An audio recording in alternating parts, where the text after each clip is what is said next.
Hello and welcome again to our podcast and our discussion. Today, my guest is Professor Stefan Kooths, who is a professor at the BSP Business and Law School in Berlin. He's also the director of the Business Cycles and Growth Research Center at the Institute of Kiel for the World Economy and chairman, most importantly, of the Hayek Institute, of the Hayek Society, the German Hayek Society. And you've been chairman now for 6 years? For 5 years. 5 years, okay. Another year to go, and then re-election, hopefully. Let's see, yeah. We have a very important anniversary this year, not only the 80th anniversary of the Road to Serfdom, but also the 50th anniversary of Hayek's receiving the Nobel Prize in Economics. Absolutely, yeah.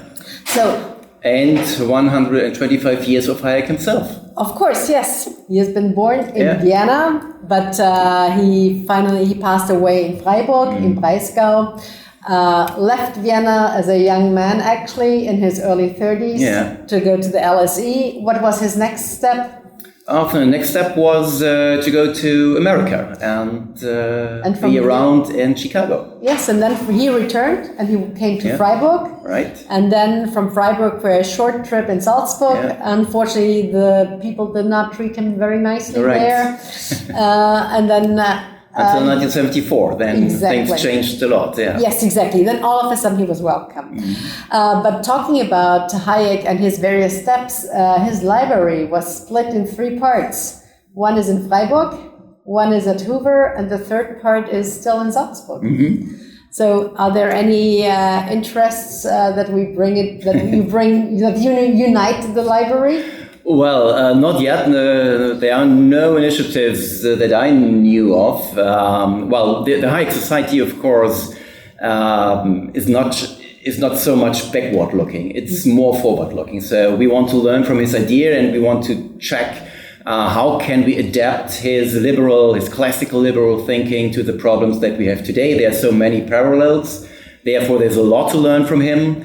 But we are not a museum. Yeah, and you as a researcher, especially in Kiel, what you have done there or still do there, you're looking at how we can kind of go back to this angle of more freedom, more individual and more economic freedom. So what is your take? What can we learn? He dedicated his famous Road to Serfdom to the socialists in all parties. And today he would probably dedicate it to all interventionists in all parties. This is currently the mainstream policy making, in particular here in Europe and in Germany, is very interventionist, and it shows very poor results. And this doesn't come as a surprise.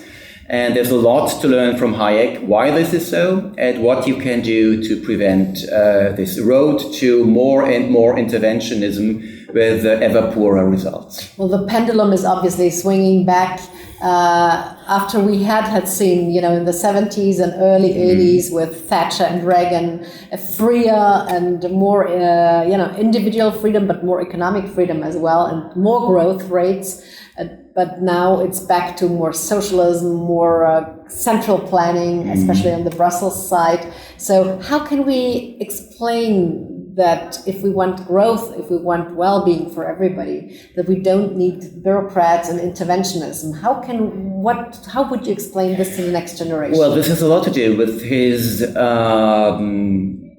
great speech that he gave when he received the Nobel Prize in Economics, which was headlined "The Pretence of Knowledge." So the idea is, or the problem is, that people in central bureaus have no chance, not because they are too dull, but because it would be a superhuman task to have available all the relevant knowledge that it takes to take the right decisions. What he taught us is that the relevant knowledge is spread all over mankind, actually, and therefore we need a coordination mechanism that makes the best out of it. And this is clearly the market that can use all the relevant knowledge that is there, distributed all over the various participants, and that can never, ever be centralized at any central bureau or office to gear the economy.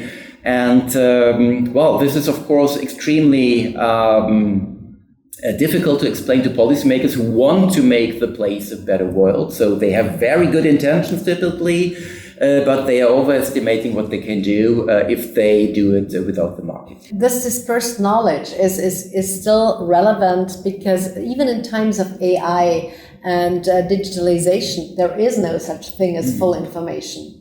And I think this is one of the key teachings that we have from Hayek. Yeah. There's a wave of optimism whenever we are one stage further in technological, in particular IT technology. But this is not the key point. The key point is not that you need more calculation power, more computer power, or more data. It's about the nature of the data itself that is unavailable to collect at a central stage. And even AI will not do the job. Let's come back again to the road to serfdom, because Hayek wrote actually that many liberals would find appealing. Probably nothing has done so much harm to the liberal cause as the wooden insistence of some liberals on certain rough rules of thumb above all the principles of laissez-faire. What did Hayek mean with this apparent rejections of laissez-faire? When we go back to the 1930s, 1940s, that was the age when the neoliberal ideas came up. And why was there a need for new liberal thinking? Well, it was because the performance that could be observed in the Western world at that stage was quite poor. We didn't have a free market. There was a lot of interventionism going on. And there was also, I would say, a fair point that the market participants themselves, of course, do not have any interest in having as many competitors as possible, but just the opposite. And therefore, the idea came up that the government should also be responsible for keeping the competitive process intact. This is controversial, of course, because it very much depends on what theory of competition you have in mind.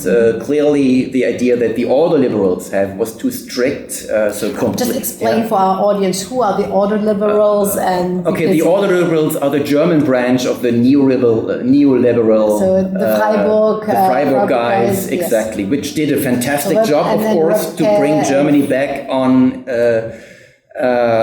track. And there's a lot in their teaching which is still very relevant, but their theory of competition was a little bit too narrow. So campaigning for perfect competition was overdoing it a little bit. Plus, they also believe in government. They think that the state has a bigger role to play than probably the neoliberals. Yeah, that they are, or let's put it this way: that there is at least there are various representatives. Therefore, it's difficult to bring all of them under one umbrella that is really giving a satisfying picture of all of them. But yes, it is controversial, because things are complex. Therefore, it's not astonishing that even liberal thinkers have different ideas on the same thing. But here, of course, Hayek in his later years was a little bit more skeptical. So this optimism of the early stage of order liberalism was later on replaced more by more modern concepts of competition, which in particular potential competition, which can be as powerful as effective competition, or visible competition in the markets, but all of this is compatible. So you can still have a strong footprint in the order liberal tradition, but think about competition in a kind of a different way. Well, I'm glad you point this out, because eventually the enemies of freedom, of liberalism, of classical liberalism, don't want private property. They don't want ownership. They don't think that individuals at companies can solve the technological problems and issues that we face these days. But government and this top down has to be done. So do you think that the liberals, classical liberals, or in the European sense, right? In the European sense, should unite Or are they too libertarian in order to unite and join forces? I would say they are focusing a lot on their, let's say, 5% where they disagree, and they want to mark very clearly what they are, what they are not. And they tend to forget about the massive fundamentals that they agree upon.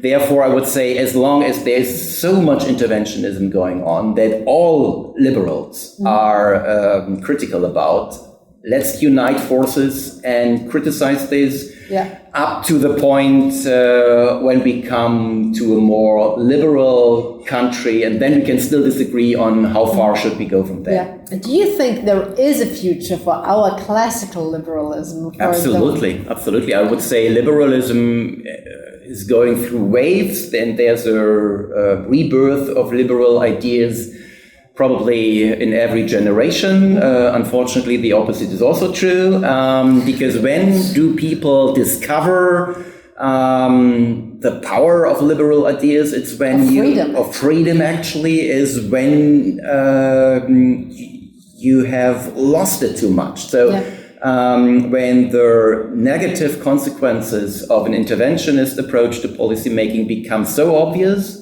then people rethink liberty is something that you forget about as long as you have it. Because you take it for granted. You take it for granted, and that's the problem. And also, when people go to the supermarket and they shop there, they buy something, they take it for granted that the items are there in the shelf.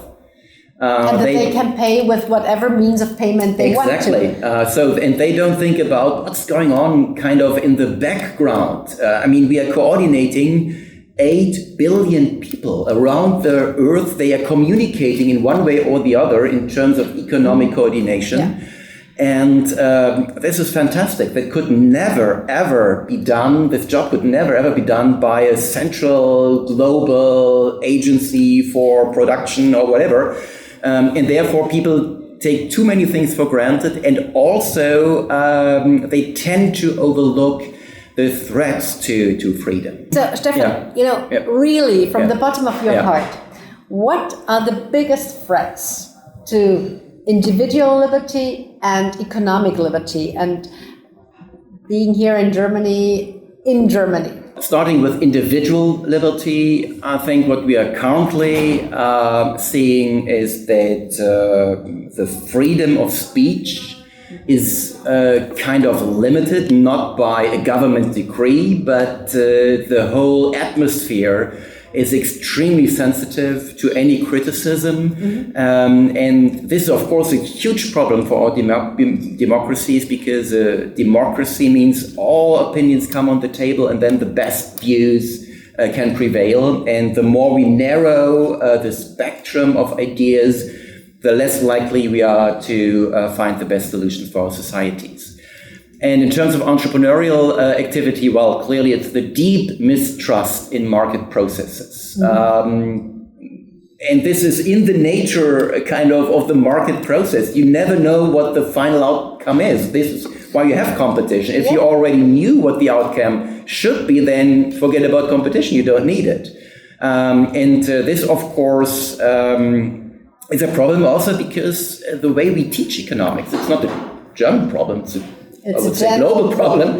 The way we teach economics is that the entrepreneur is not really where guy. And if he appears at all, if he's not part of an anonymous mechanism, and this is a problem. We should put entrepreneurial activity more into the focus of our economic theory rather than to have them as side figure. They take risk, they create jobs, and they are innovative after all. So you cannot pay taxes. This was actually the debate that the socialist calculation controversy was all about. Do we need entrepreneurial activity, or can we all calculate the correct prices at the Central Planning Bureau? And we know that we can't. We can't. And we need, especially those entrepreneurs, we need the Mittelstand, the small and medium-sized enterprises who hire who create, who pay, not only who make payroll, but who also pay taxes. Because we must not forget that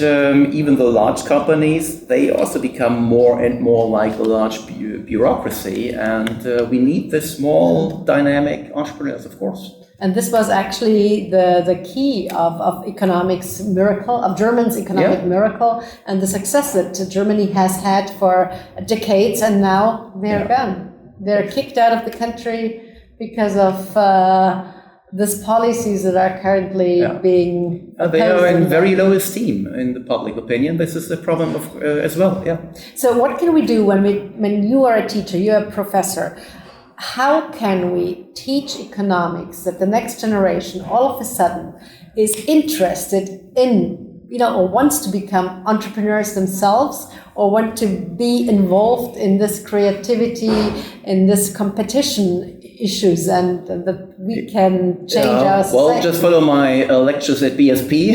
There I try to do exactly this, to explain to my students what the role of entrepreneurs is, that there wouldn't be the world that we are living in without entrepreneurs, and that they are the ones who can make a difference. So, Stefan, what is the website of your talks and of the classes? Of the classes? Well, the classes, it's a private university, so sorry to say that. No, that's wonderful. We need private universities.